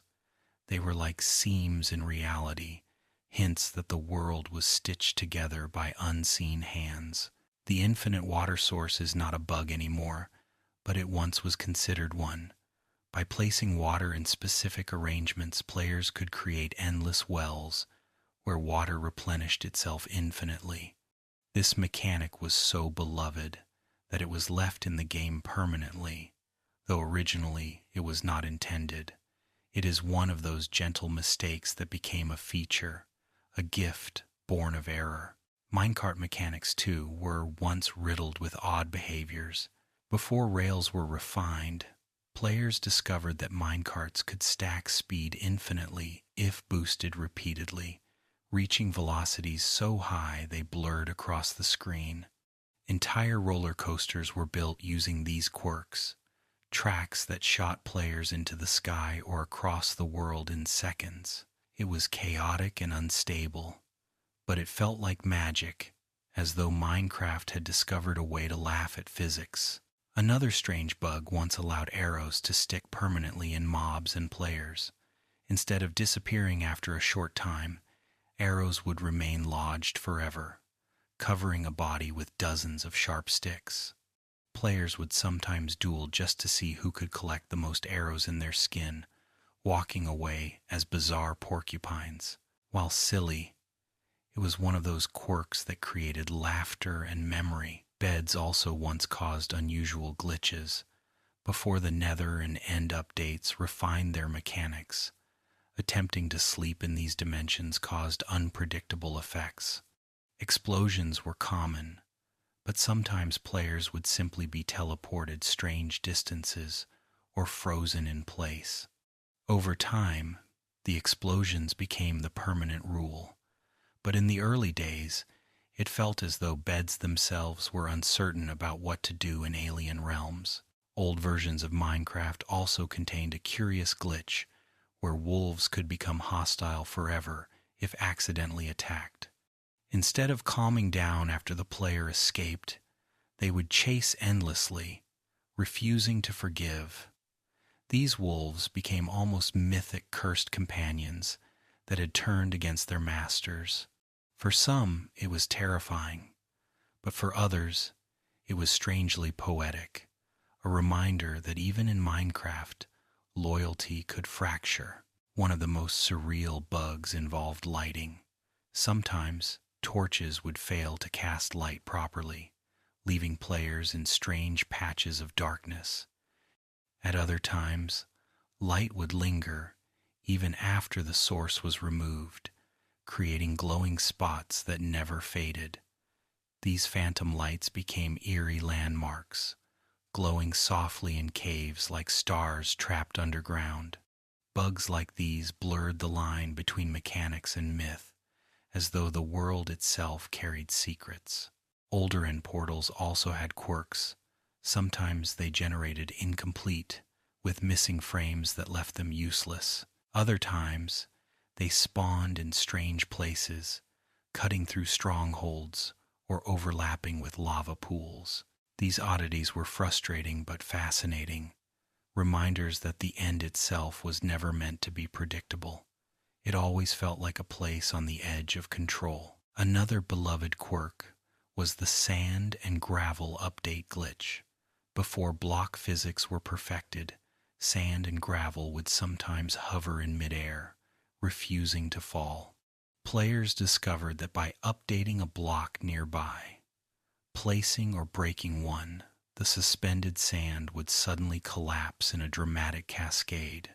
Whole landscapes of floating sand dunes could be triggered this way, avalanches set off by a single touch. It felt satisfying, like waking the world from sleep. Slimes, too, once behaved strangely. They would spawn in odd places, sometimes appearing in peaceful biomes or refusing to despawn properly. Their bounding movement caused them to clip into walls, vanishing and reappearing unexpectedly. These quirks made slimes feel ghostly, like living glitches rather than mobs. To this day, they remain one of Minecraft's stranger creatures, half-coded oddities bouncing happily in their own strange rhythm. Perhaps one of the most famous bugs was the Herobrine sighting, though technically it was never real. Players claimed to see a shadowy figure in their worlds, moving just out of sight. While the developers never added Herobrine, they embraced the myth by including a playful note in patch logs. Removed Herobrine. This joke became tradition, repeated across many updates. It was both a denial and an acknowledgement, a way of keeping the ghost alive. The Nether once contained bugs that caused ghasts to spawn in endless waves, filling the skies with screeching cries. For unprepared players, the dimension became uninhabitable, a nightmare of fireballs raining down without pause. Though fixed, those early days left lasting stories of terror, where the Nether felt more like a storm than a place. Even villagers, now sophisticated, were once deeply buggy. They wandered aimlessly, failed to recognize doors, and often trapped themselves in their own homes. Their behavior created comedy rather than frustration, as players watched their blocky citizens live clumsy, broken lives. While villagers today have purpose and jobs, many still remember fondly the days when they were little more than wandering mysteries. All of these glitches and bugs, the flying boats, the glowing phantom lights, the infinite rails, the upside-down wolves remind us of Minecraft's imperfect beauty. The game grew not by avoiding mistakes but by embracing them, letting accidents become memories. Each bug was like a crack in the surface, showing us the fragile threads beneath the world. As we rest now, we might imagine drifting into a dream where boats rise up, waterfalls, arrows shine like porcupine quills, and sand dunes collapse at a touch. In this dream, glitches are not errors but gentle surprises, proof that even in a crafted universe, wonder comes from the unexpected. Minecraft, like all living games, has gone through countless changes. With every update, some ideas flourish, while others fade quietly into the past. There are blocks and mechanics that once existed but have since been removed, leaving behind only memory and whispers of what could have been. These abandoned features are like fossils in the game's long history, traces of old experiments, preserved only in stories and screenshots. One of the most famous removed items is the rose.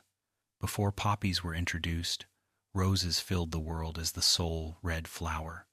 When the update came, roses vanished, replaced by poppies as their standard counterpart. Today, the red flower we see is a poppy, but the memory of roses lingers, especially among early players. Holding a rose in those first versions felt simple and elegant, a bright splash of red against the green. Now, roses survive only in the files of older editions. Another forgotten item is the gear, a decorative block that appeared briefly during early testing. It served no purpose beyond its look, a golden cog shape, but it hinted at ideas of machinery that never arrived. Players speculated endlessly about its meaning. Was it a sign of steampunk themes, a precursor to redstone contraptions, or simply a playful experiment? Whatever its intent, gears were removed, becoming one of the earliest mysteries in Minecraft's design. Crying obsidian is another oddity. It first appeared in testing versions, with a shimmering purple texture and the purpose of setting a player's spawn point. The idea was abandoned at the time, though the block eventually returned years later in a new form. Modern crying obsidian glows faintly, used for decoration and linked to respawn anchors in the Nether.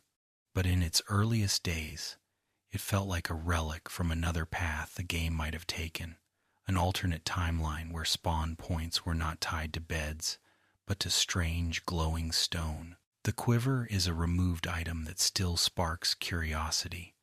For years, it appeared in files and menus, hinting at a mechanic for storing arrows, yet it was never implemented.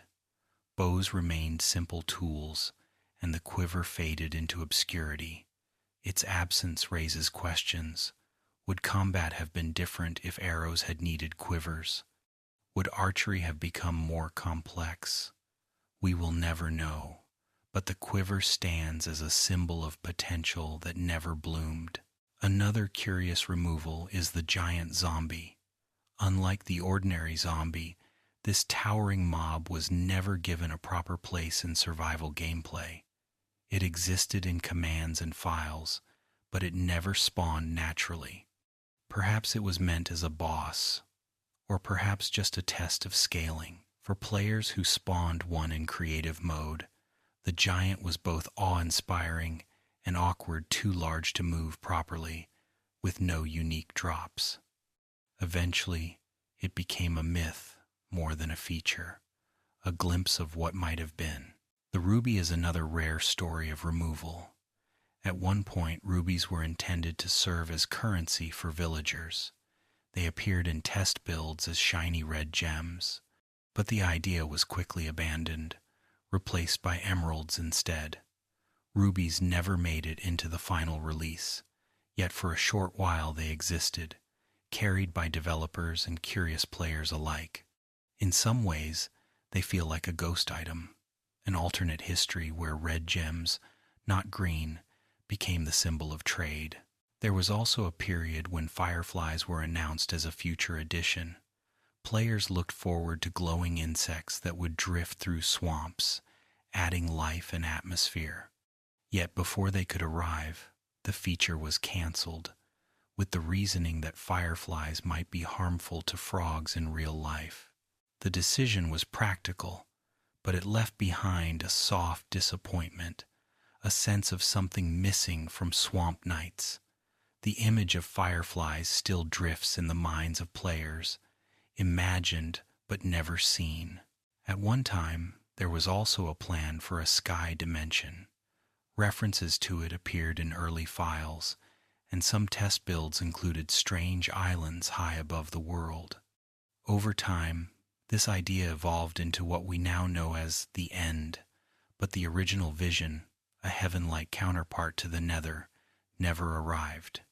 The sky dimension remains one of the great lost possibilities of Minecraft, a place that exists only in whispers of code. Another lost piece of content is the camera item. In early educational versions, a camera block existed, allowing players to take in-game photos. While it still survives in certain editions, it never became part of the main game. Its absence is felt most by those who imagine filling books with snapshots or decorating walls with captured memories. For a brief time, players glimpsed a world where Minecraft itself was a scrapbook, filled with pictures of adventures. InDev, one of the earliest stages of Minecraft, contained features long since removed. Different world types could be chosen: floating islands, inland seas, rolling hills. Some of these terrain generators never survived into modern versions, replaced by today's infinite landscapes.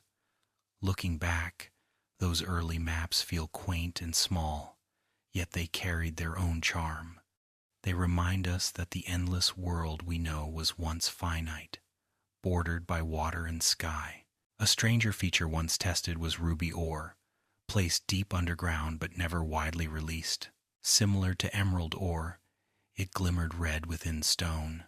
Its purpose was unclear, perhaps tied to the ruby currency idea, but it never found a role. Like so many test ores, it was quietly replaced and forgotten. Players who recall it sometimes imagine a world with more gemstones, each carrying meaning, a mineral rainbow beneath the ground. There was also the lost fish mob. Before fish became items or entities that swam freely, early builds experimented with models that behaved oddly in water. They were clumsy and unrealistic, flickering through blocks or vanishing suddenly. Though removed, they were the ancestors of the aquatic creatures we know today: salmon, cod, and tropical fish. In their absence, we can still see the steps that led to something better. Another curious piece of removed content is the human mob, a blocky figure that looked like the player but acted without intelligence. It wandered aimlessly, carrying no items, dropping nothing on death. Some believe it was an early test for mob behavior, a blank canvas for development. Others see it as the origin of Herobrine myths, a lifeless figure that walked the world without purpose. Whatever its truth, the human mob is a haunting relic, long gone but never forgotten. Removed content carries a special weight. It is not simply lost, but dreamlike, half-real, half-imagined. Roses instead of poppies, rubies instead of emeralds, a sky dimension that might have floated high above us. Each piece is a glimpse of a Minecraft that could have been, a parallel world branching quietly away. As we drift now, it is easy to picture wandering through those forgotten lands. Roses bloom in bright red fields. Fireflies drift above swamp water, glowing gently in the night.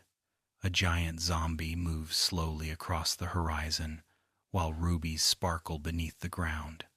These are dreams, not realities, but they comfort us reminders that Minecraft, like life itself, is made not only of what exists, but of what might have been.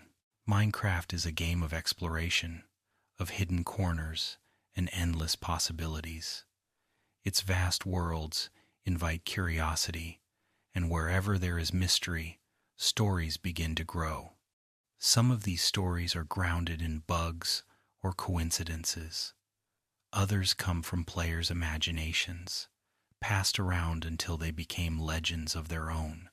These myths are not official lore, but they are part of the game's culture, woven into the memories of millions. The most famous of them all is Herobrine, described as a figure identical to the default player, Steve. But with glowing white eyes, Herobrine was said to appear in single-player worlds, watching silently from the edges of forests or caves. Some claimed he built strange structures, tunnels that led nowhere, pyramids of sand, or trees with their leaves cut away. Screenshots appeared, blurry and unsettling. Stories spread, saying Herobrine was the ghost of a developer's brother, haunting the game. Mojang denied his existence, but the legend persisted, fueled by the mysterious removed Herobrine line in patch notes. Even now, Herobrine lingers as a quiet shadow in the community's imagination, a myth too powerful to fade. Another legend spoke of the far lands. In early versions, when players traveled extremely far from spawn, the world's terrain would break apart, creating chaotic landscapes of jagged cliffs and infinite walls. To most, this was a glitch caused by the limits of code, but to some, it became a mythic place, an otherworldly land where reality itself collapsed.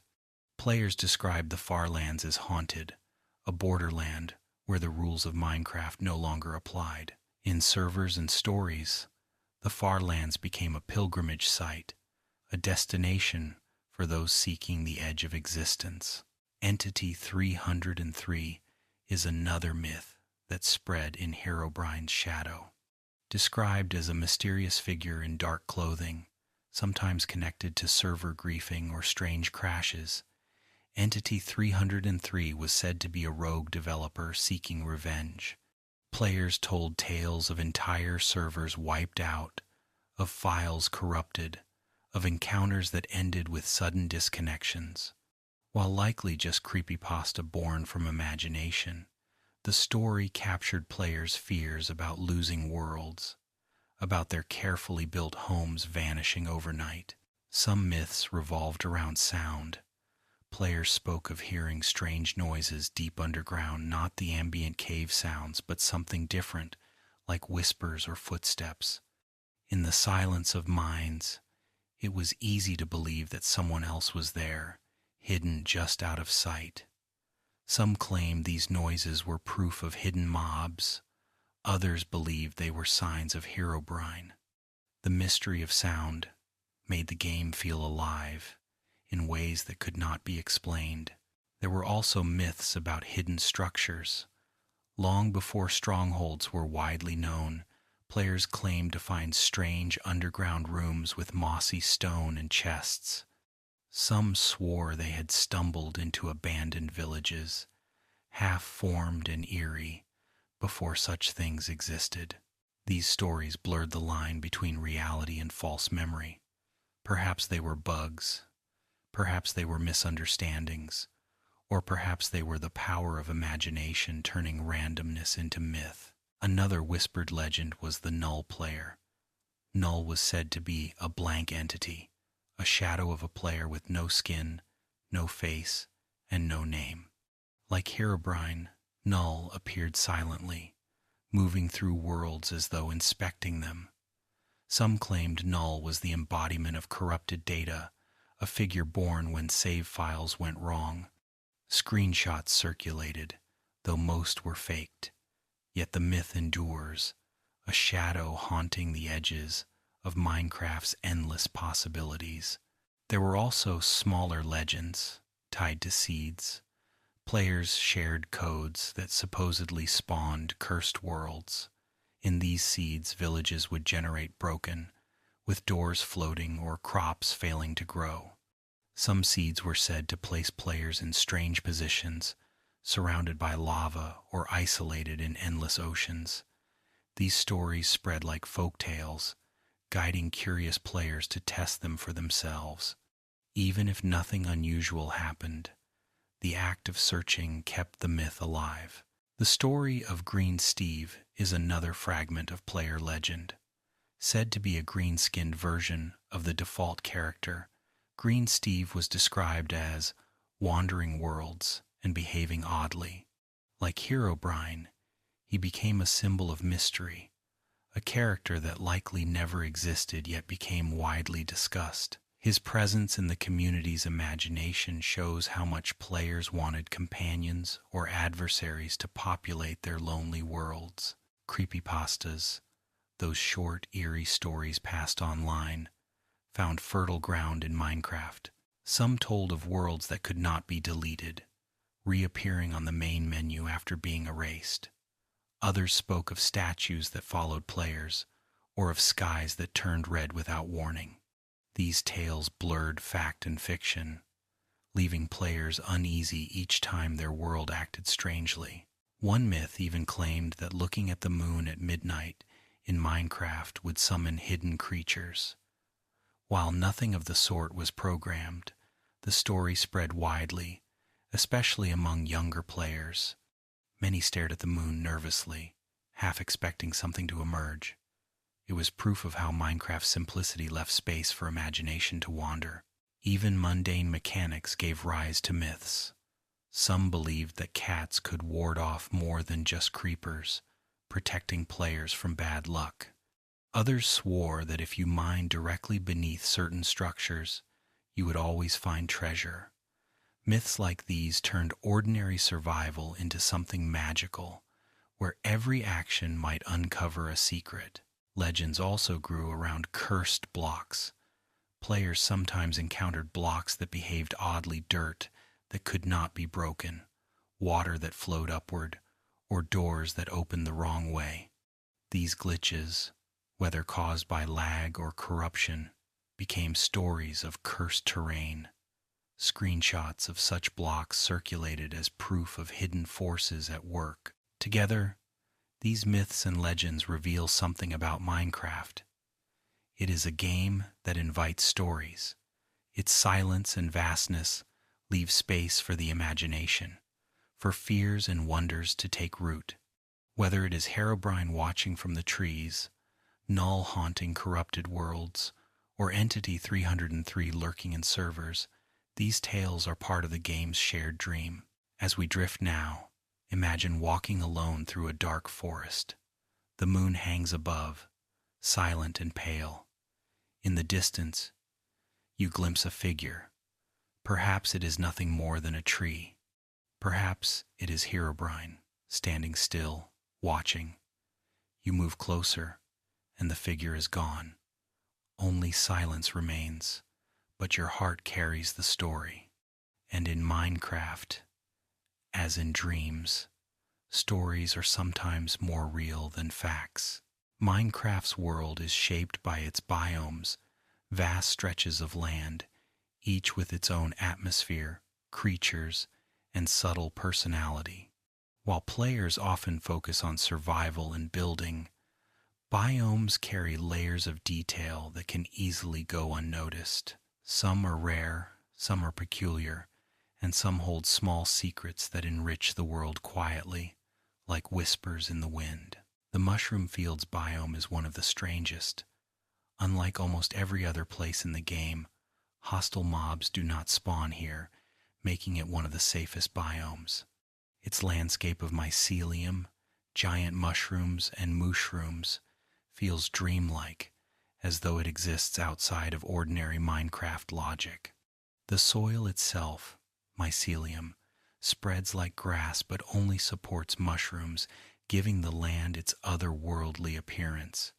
Some players imagine mushroom fields as sanctuaries, peaceful islands surrounded by danger. They are rare, and finding one feels like stumbling into a secret garden, a world apart from the rest.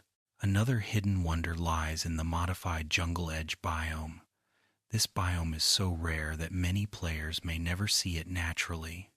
It generates only under extremely specific conditions where jungle meets swamp, making it one of Minecraft's least encountered landscapes. Though visually it may not look extraordinary, its rarity makes it special, a reminder that not every secret shouts loudly.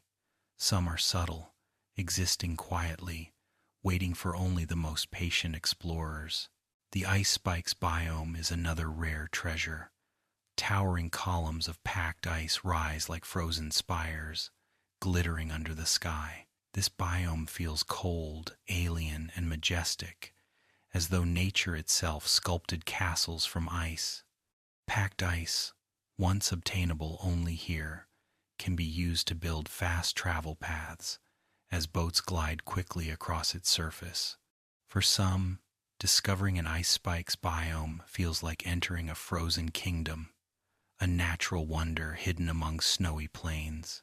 In the desert, secrets lie beneath the sand. Desert wells, small structures of sandstone and water, generate rarely, with no clear purpose.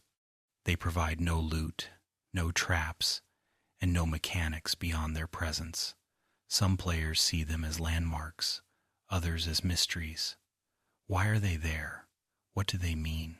Perhaps they were once meant to lead to villages or temples, or perhaps they exist simply to spark curiosity, to break the monotony of endless dunes. The swamp biome holds its own subtle mysteries. Before mangroves were introduced, swamps were one of the few places to find witch huts, where witches brewed potions and black cats wandered. The black cat is unique. It spawns only with witch huts, never naturally elsewhere. This small detail connects the swamp to folklore, giving it a quiet, enchanted feel.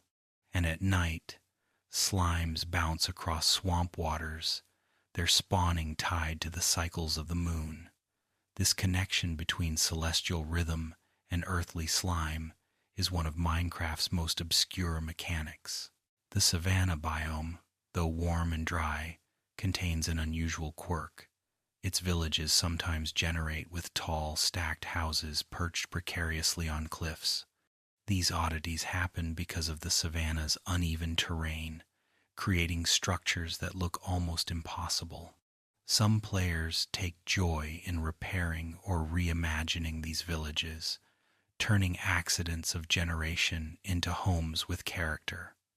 It is another example of how the world feels alive, imperfect, and charming.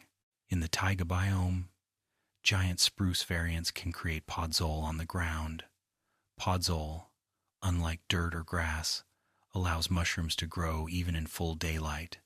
This mechanic makes taiga forests quietly powerful for farming, though many overlook it. The biome itself, with its wolves and foxes, feels wild and natural, like a forest meant for quiet wandering. And in snowy taiga villages, strays sometimes appear, skeletons wrapped in rags that shoot arrows tipped with slowness. These subtle touches give the taiga both beauty and danger. The deep ocean biomes hold secrets of their own. Rare fossils of giant skeletons lie buried beneath the seafloor, made of bone blocks hidden in the sand and gravel. These fossils are enormous, suggesting creatures far larger than anything else in the game. Some players believe they are remnants of dragons or leviathans. Others see them as playful Easter eggs, reminders that even oceans carry stories of the past. The Badlands biome is one of the most colorful and striking landscapes in Minecraft. Its terracotta layers create bands of red, orange, and yellow, as though the land itself were painted. Gold ore generates more abundantly here than anywhere else, a quirk that connects its riches to its beauty. Abandoned mine shafts often appear exposed on the surface, draped across mesas like scars. These biomes feel ancient, as though civilizations once dug greedily into the hills and left their ruins behind. The flower forest biome is another secret gem. While ordinary forests hold scattered flowers, the flower forest blooms with every type, clustered in bright, colorful fields. Bees thrive here, buzzing from blossom to blossom, and players can harvest dyes from the abundance. Some see flower forests as places of peace and beauty, sanctuaries filled with color. The rarity of the biome makes them feel even more precious, like finding a meadow hidden in the middle of the world. The jungle biome carries its own mysteries. Its dense trees and vines create natural mazes, and within them, jungle temples wait. These stone structures are filled with traps, tripwires, and hidden arrow dispensers, and treasure hidden behind puzzles. Ocelots once roamed jungles exclusively, shy creatures that avoided players. Parrots later joined them, adding color and sound. Jungles are also the only place to find cocoa beans naturally, tucked into tree trunks. These details make jungles feel alive, rich with secrets for those who wander deep enough. Snowy tundras, wide and barren, hold their own quiet oddities. In igloos, sometimes hidden beneath carpets, trapdoors lead to underground rooms containing brewing stands and zombie villagers. These miniature labs seem to tell a story, experiments with cures, attempts to save villagers from their curse. No text explains them, yet their design suggests lore. They are like little stories left in the snow, waiting to be uncovered. The bamboo jungle, a rare sub-biome, grows stalks so tall they scrape the sky. Pandas wander here, rolling and sneezing in their gentle way. Each panda has a personality: playful, aggressive, lazy, or worried, a rare case of mobs with variety. The bamboo jungle feels whimsical, almost enchanted, as though it exists simply to surprise and delight. Even the nether carries biome secrets. Basalt deltas, filled with ash particles, feel desolate and volcanic, while warped forests glow in eerie blue light that keeps hostile mobs away. The nether's biomes add personality to its danger, making it more than just a realm of lava. Each is like a dreamscape, sculpted with mood and mystery. And in the end, the chorus forests stretch endlessly, filled with towering plants and floating islands. The chorus fruit, when eaten, teleports players randomly, adding unpredictability to survival. End cities rise like ruins from another age, their purple blocks shining. Shulkers guard them, creatures unlike any other, blending into the walls. The end is often seen as barren, yet its biomes carry secrets too, filled with quiet strangeness. Minecraft's biomes are more than backdrops. They are characters in the game's story, each with quirks and hidden details. From mushroom islands with their mushrooms, to deserts with their purposeless wells, to tundras with secret igloo labs, every biome whispers something if you pause long enough to listen. As we drift now, imagine walking through them all, one after the other, a frozen spike rising into the sky, a jungle temple hidden beneath vines, a desert well, lonely but waiting. Each biome feels like a chapter of a story, woven together into the endless book that is Minecraft's world. And as you wander through them in thought, perhaps sleep will find you too, gently and quietly, like snow settling on taiga trees. Minecraft's villages and their people seem simple at first glance. Villagers walk, trade, and go about their routines in blocky silence. Illagers, their darker cousins, raid and attack with cruel precision. Yet hidden within their behaviors, structures, and little details are mysteries, fragments of story that suggest a culture, a history, and even conflicts that the game never explains directly. Villagers have been part of Minecraft for many years, and their behavior has grown more sophisticated with time. Once, they wandered aimlessly, opening doors and standing still. Today, they have professions, linked to workstations like lecterns for librarians and looms for shepherds. They gather at bells, rest in their beds, and even panic when raids begin. This evolution has given them the appearance of a society, a people who live structured lives within the blocky world. Each profession adds a layer of story. Farmers rise early and tend their fields, ensuring food is grown for the community. Librarians stand by their lecterns, offering enchanted books that carry powerful magic, as though they preserve knowledge from ages past. Clerics, in their purple robes, brew potions at brewing stands, their trades tied to the mysteries of the Nether.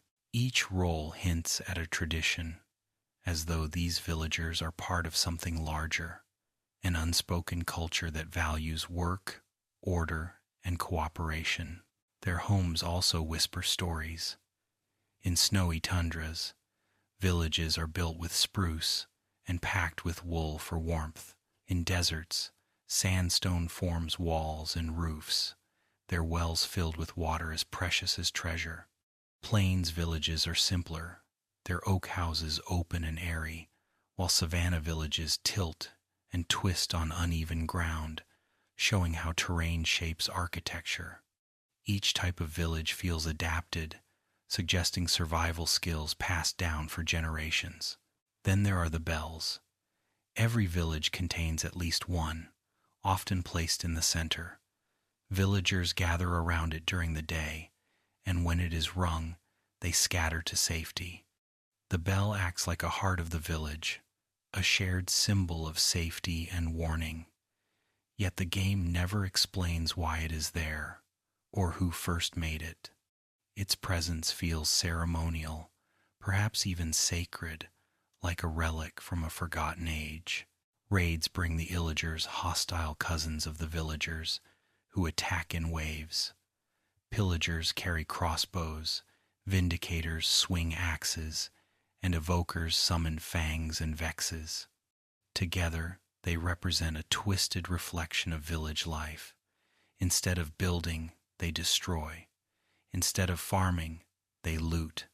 Their banners, decorated with ominous patterns, suggest organization and hierarchy. The fact that they target villages specifically hints at an old rivalry, a broken bond between the two peoples.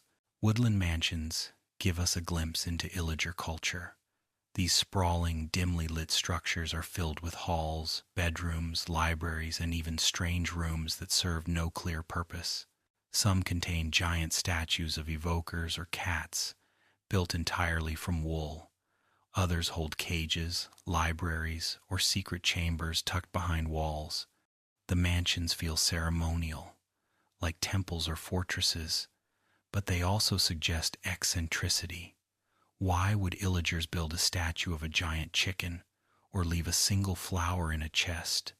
Perhaps these rooms are rituals, echoes of a culture obsessed with symbolism. Illagers also raise deeper questions. Why do they exist at all? Why are they so similar to villagers in shape, yet filled with hostility? Some players believe they were once part of the same people, split by ideology. Villagers built farms, while illagers turned to raiding and sorcery. The presence of evokers, who summon magical fangs and vexes, suggests that illagers embraced dark arts long ago. Their choice to live in woodland mansions and outposts, far from ordinary life, reinforces their role as exiles or rebels. Witches blur the line further. They live alone in swamp huts, brewing potions and cackling softly when they attack. Though not officially part of the illager family, their design is similar, with gray skin and sharp noses. Some players imagine that witches are outcast villagers, banished for dabbling in forbidden alchemy. Others see them as allies of the illagers, hidden away to brew potions for raids. Their huts, often containing black cats, feel like small shrines to an older, darker way of life. The vexes, summoned by evokers, are among the strangest creations of all. These tiny, ghost-like creatures carry swords and swoop through walls, immune to ordinary barriers. Their existence suggests that illagers command forces beyond the physical world, reaching into the supernatural. The summoning of fangs that erupt from the ground supports this, as though evokers wield rituals or spells lost to villagers long ago. These magical abilities raise questions. Where did they learn them? What powers do they serve? Another layer of mystery lies in the illager banners.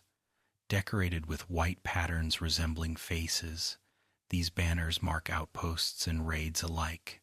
The design is unsettling, like a mask staring silently. Some believe it represents a totem, perhaps linked to the totems of undying carried by evokers. These totems, golden green in color, prevent death once for whoever holds them. They are powerful artifacts, suggesting that illagers have mastered rituals of life and death. Perhaps the totems are their greatest treasure, proof that they can cheat mortality itself. Villagers, too, carry curiosities. In igloos, underground chambers sometimes contain a villager locked in with a zombie villager, a brewing stand nearby with potions of weakness. This setup suggests experiments or cures, but by whom? Were the villagers studying ways to restore their cursed kin, or were they testing the infection itself? The game gives no answers, only hints. Yet these small details turn villages into stories waiting to be read. Wandering traders add another layer. Appearing suddenly with llamas, they offer odd assortments of goods, many of them impractical. Coral, dyes, saplings, and seeds are among their trades, suggesting that they travel far, carrying pieces of every biome. Their sudden appearances and their tendency to vanish at night make them feel mystical, almost like spirits of trade. They remind players that the world is interconnected, that somewhere out there are travelers who see more than any single village ever could. The relationship between villagers and illagers may never be explained, yet it gives depth to the game. Every raid, every mansion, every bell hints at a history of conflict, perhaps even betrayal. Villagers represent peace and cooperation, while illagers embody aggression and darkness. Together, they form two halves of a story never told directly, a silent legend carved into the mechanics of the game. As we rest now, picture a village at sunset. The bell rings, and villagers hurry to their homes. Far away, in the forest, a mansion glows with dim torchlight, its halls echoing with the footsteps of villagers. Between the two, the world feels balanced, peace on one side, danger on the other. These are not just mobs or structures, but fragments of a larger tale, a tale we carry with us each time we trade with a villager or fight off a raid.